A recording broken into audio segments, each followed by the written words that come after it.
Hey guys, welcome to another Ask Earl Anything. And this week I have only a few questions. A couple of questions are kind of tough, and I'm not so sure I'm going to be able to answer them completely. But, so I'll just jump right on in. Hopefully this will be shorter than last week. I didn't get a lot of questions this week. Remember, this show is all about your questions. So, my good friend Ken Burton, and by the way, Ken Burton lives in town here. I've known Ken for over 10 years. I started a little group called Drummers for Jesus back in 2007, and Ken strolled into the studio one day, and we've been hanging ever since. We regularly trade cymbals and other things, drums and cymbals and stuff. Ken knows my cymbal collection because he's actually seen it, but he asked this question this time. He said, how much does my 52 cymbals that I still own today weigh? He wanted me to give you a gram total weight because he knows I actually weigh my cymbals. I actually have a scale to weigh my cymbals. And if you look at the bottom of one of my cymbals, I'm not sure this one can see it, but there's a number on here. It's in silver, and this is 951 grams. This crash cymbal is this Peisty thin 16-inch crash. So I have a little scale I put cymbals on and weigh them. That's how crazy I am. Anyhow, Ken, I did not add up all the weights, but I know it weighs a lot. There's a lot of metal here, and if we're going to scrap it, probably worth some scrap. Definitely worth more than scrap, though, as far as musical instruments go. Ken had another question. He said, what's the percentage of my videos are drumless, and how have I not gotten any strikes against me? I'll start with the second one first. I haven't gotten any strikes against me just because I think I put all my videos in as private. I've said this before in the last couple of weeks. There's been a topic about this. So I think that's the big point of helping me not to get strikes on YouTube. As far as drumless to not drumless tracks, I would say the majority of my cover tracks, I would say probably 60-40 in drumless. A lot of my early covers were tracks I got on Music Minus One CDs and play-along books. So I've been trying to do drumless, and I really have a preference to doing drumless. I stated that last week in the Ask Earl Anything video. I said I prefer to do drumless tracks, and that's what I'm going for. And I've actually found some really good drumless tracks on YouTube now that you can get. So start searching your favorite songs and looking for them, because there's some guy out there that's putting them on using Guitar Hero or Rock Band or whatever. They look like Rock Band sessions. He actually has the videotape of it, and the song is without drums. So I would say get as many of those good ones as you possibly can get before YouTube gets to them. So that's what I've been doing. Last few covers have come from there. My last one, Down Under, from Men at Work, came from that guy's video. So thank you. I should be plugging his channel. If you ask me, maybe I'll plug it in the questions. So I'm trying to do mostly drumless. Which brings me to another question, which really wasn't a question. It was a comment by my good friend CCM Drummer. He basically said, you don't need to have drumless tracks if you don't stylize your music. If you don't stylize your drum tracks, you don't need drumless tracks. And to that I have to say, playing exact is not where I'm at. So I have no desire to do that. Some guys may have a desire to do exact. He also told me a great number. He told me that it takes him months before he can release a cover because he's got to work it all up. Now, I don't have that kind of time in my life. I actually squeeze these videos in between the other part of my life. My grandkids, my children, my consulting business, all the other music I play. So I'm trained as a musician to kind of learn stuff quick and play and do gigs. I've never been one that wants to sit there and work on things for hours and hours and hours. I get bored after a while. So usually when I do a drum cover, what I will do is I will actually play that drum cover down anywhere from 3 to 10 times tops. Okay, to be honest. You know, and a lot of times there's starts and stops. It's camera setup, it's recording setup, and usually what ends up happening is I zone in for about 3 or 4 takes tops. okay? And those 3 or 4 takes are after I've kind of blown through it a couple times and messed with my iPad and messed with settings on my computer. Finally got it dialed in, messed with the camera, and now I'm dialed in and I go for it.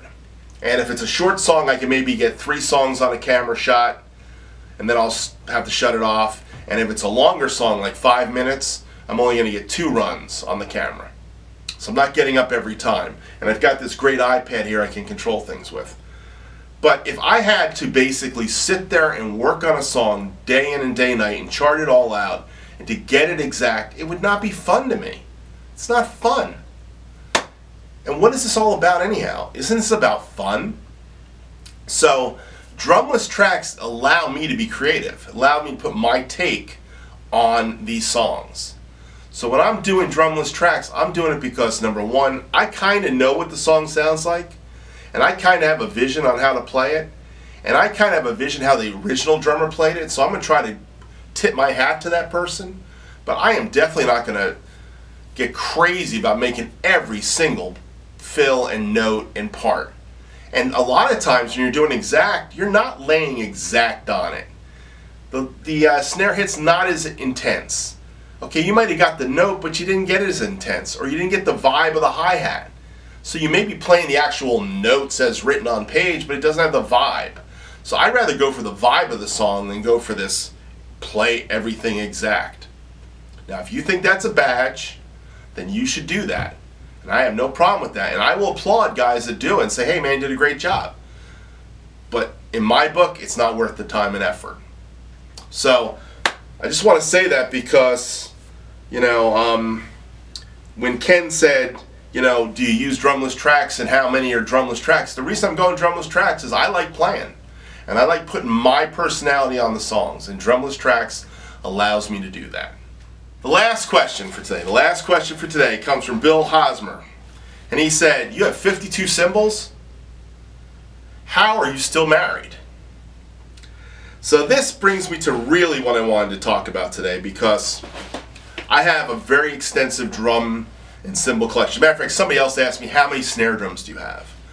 Presently, I have 10 snare drums that are my snare drums. I have a few snare drums of my son-in-law who stores his drums in my studio, so they don't count, but there's 3 or so in the other room. Over my lifetime, I've owned about almost 10 drum kits. Notice I say almost because I've had these little PC drum kits, alright? But the major players of drum kits, I've owned 2 Gretsch kits, and I still own them today. My walnut Gretsch kit and my little maple Gretsch kit, okay? I've owned a Noble Cooley kit, which was actually a trade for the maple Gretsch kit, which came back to me. I owned a Fibes kit, 5-piece Fibes kit back in the 90s, and I traded it with my friend for the little Gretsch kit. Most of my kits have come through trades or somebody gave me a kit. I had a beautiful Club Day kit, Ludwig Club Day kit, Blue Sparkle, that a friend gave to me, and I put the floor tom on it and wrapped the floor tom, and then I gave it to a church. I had another kit that a church gave me, which was a Marine Pearl Ludwig kit with a 24-inch bass drum and 13, 10, 16-inch floor tom and 6, 8, 10, 12 concert toms. And it was my good friend Bill McCabe's drum kit as a kid. And the church bought that kit from him, and then the church was going to throw it away, and a friend of mine was a deacon at the church. He said, they're getting ready to throw the drum kit to the curb. I said, don't do it, I'll be over and pick it up. And I picked that kit up.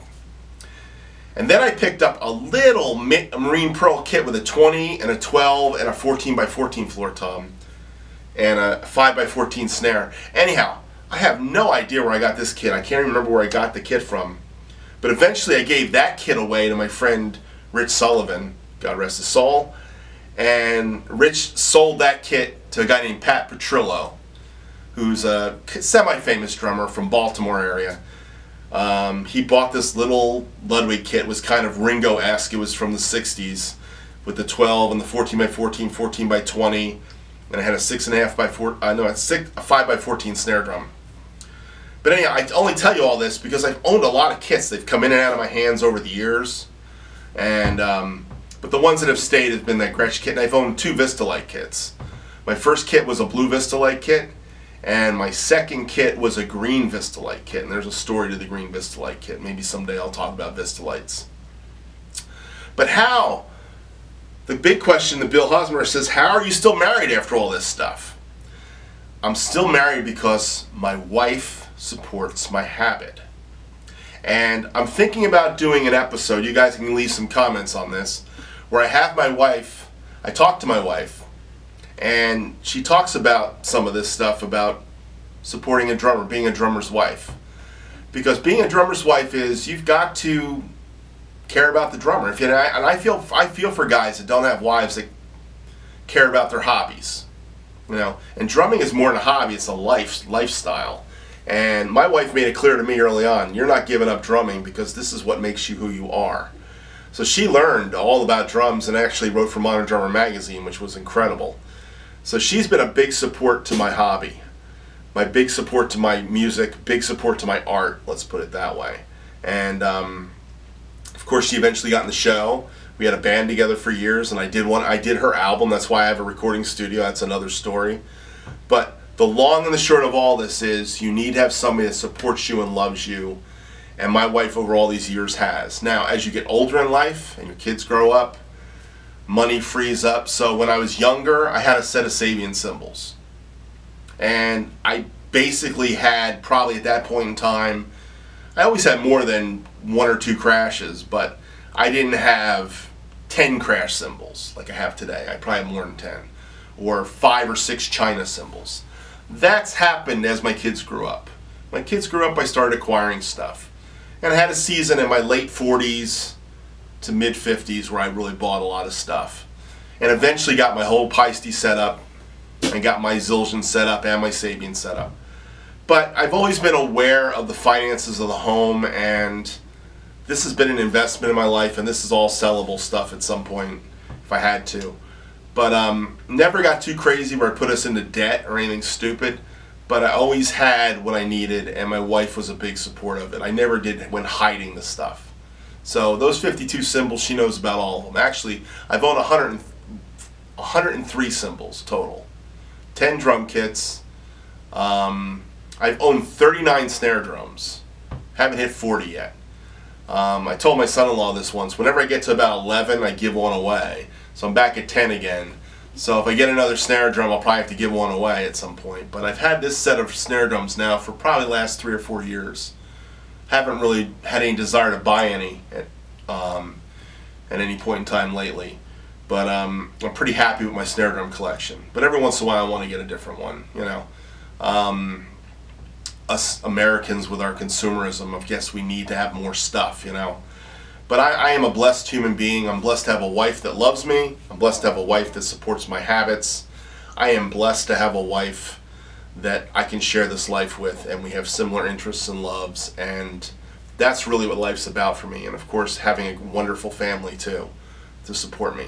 So everything I do in the drumming community is because I have been given the time and space to do these things, and my wife's a big part of it. So anyhow, love you, Stephanie.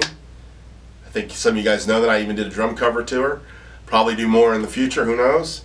But anyhow, that's the answer to the question, Bill. You're able to do it if you've got a partner, somebody who loves you and cares about you and wants to support you in your art and your gifts and your talents. And I am blessed to have that. So anyhow, that's this week's Ask Earl Anything. It's a little bit shorter. I hope you all enjoyed it. And if you want to have another one next week, you guys got to ask some questions, all right? I'd rather talk about stuff than talk about me, but this ended up being a week talking about me. So leave your questions on this video. There'll be a next week's show. And thanks for watching. Talk to you soon. Bye.